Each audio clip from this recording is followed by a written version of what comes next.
चढ़ल लगन कैल हेतै बिया इतने बता दे कि सब करते पिया।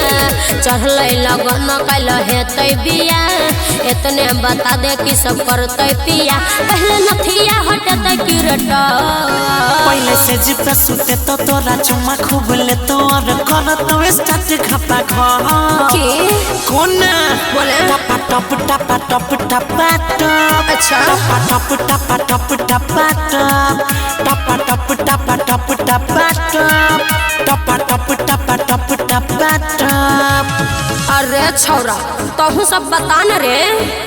टपा टप टपा टप टपा टप। अच्छा टपा टप टपा टप टपा टप। टपा टप टपा टप टपा टप। टपा टप टपा टप टपा टप। आइ रे ई टपा टप की होय छे रे। Ganpati recording studio Bhawanipur.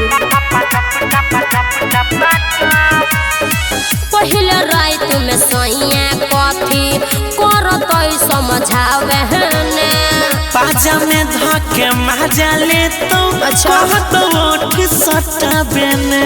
बाप रे बाप हे राय पहले रात में सोइया कथी करतै समझावे ने पाजा में धके मजा ले तो अच्छा कहत ओठ सटाबे ने। रे कि सच में बजै छपुआ पहले से जिपा सुते तो तोरा चुम्मा खूब ले तोर कर तो स्टार्ट घपा घर। अच्छा कौन टपा टप टपा टप टपा टप। टपा टप टपा टप टपा टप। टपा टप टपा टप टपा टप।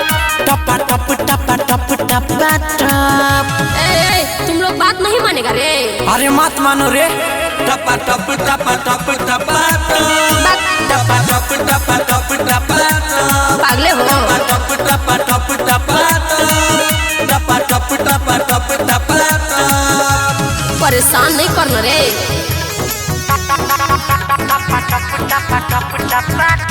Ganpati recording studio Bhawanipur. Writer Deep धीरे न भेल छी परेशान रे। कम कर दे तो गौरव की? तोर जवानी के तूफान के।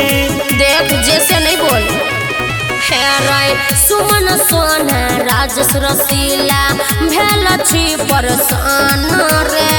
कम कर दे तो गौरव अच्छा। तोर जवानी के तूफान के। हट सैयों से की गप पहले से जिपा सुते तो तोरा चुम्मा खूब ले तोर कर तो स्टार्ट घपा घर। अच्छा कौन टपा टप टपा टप टपा टप। टपा टप टपा टप टपा टप। ओहो टपा टप टपा टप टपा टप। टपा टप टपा टप टपा टप। रे कौन को तो मान जो। अरे मत मानो रे। टपा टप टपा टप टपा टप। की टपा टप टपा टप टपा टप। टपा टप टपा टप टपा टप। टपा टप टपा टप टपा टप। देख ज्यादा परेशान नहीं कर ऑलरेडी हम परेशान छी पागल।